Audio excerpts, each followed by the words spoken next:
Oil prices, we have been talking about them a lot today. They've been dropping, but that isn't holding back one company from expanding its operations. The CEO is next on where he sees oil going. Welcome back to Power Lunch. Oil prices lower amid fears the market is growing oversupply. The U.S. is set to export around 2.3 million barrels a day in June, and output has surged 27% in the past 2 years. One oil and gas company, Crestwood Energy Partners, says business is booming and they have more supply than they can handle. Joining us now for a Power Lunch exclusive is Robert Phillips, CEO of Crestwood Equity Partners. Robert, great to have you with us on Power Lunch.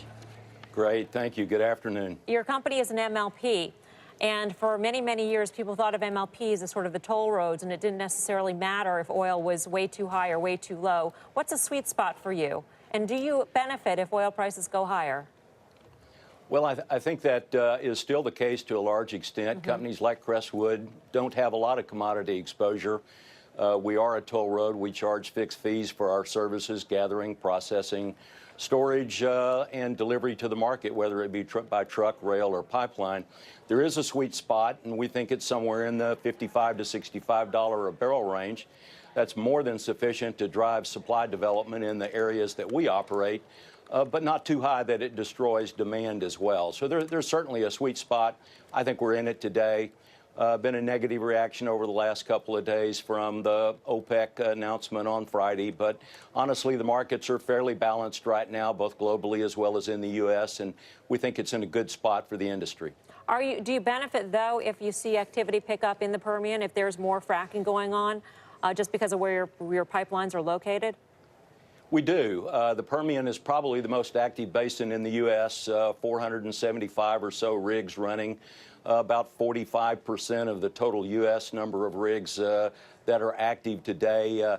In the area that we operate, which is in southeast New Mexico and far west Texas, in about a 100-mile stretch, there's over 200 rigs that are actively developing oil and gas properties in that region. So as a result, we've seen a pretty significant increase in oil production, associated gas, as well as natural gas liquids. I want to come back to something that one of our prior guests asked, was talking about, and that is the ability of the transportation infrastructure to handle the capacity that you all are able to bring, that oil companies are able to bring out of the ground. Where does that stand right now, and how much catch-up needs to be played there? Well, Tyler, that's exactly the problem in the Permian Basin right now. We've had such great success, the producers have, with tremendous improvements in drilling and completion technology, that honestly the industry can continue to increase supplies even at a lower rig count. That drives down break-even economics, leads to rising volumes, even when we have rising prices. The challenge for the midstream industry, of course, is to match up to that supply growth, and oftentimes there's a disconnect or a lag, and we're seeing that in the Permian Basin right now. There's about 3.3 million barrels a day of oil being produced, but some estimates have that going to north of 5 million barrels a day. So the industry's building a significant number of new oil pipelines, same for gas liquids. And in the interim, commodity markets tend to discount future prices because of the concern about adequate takeaway capacity, and we're certainly seeing that in the Permian today.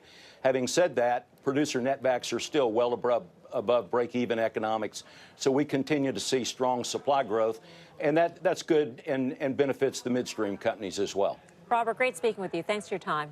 Robert Phillips, Crestwood. Thank you.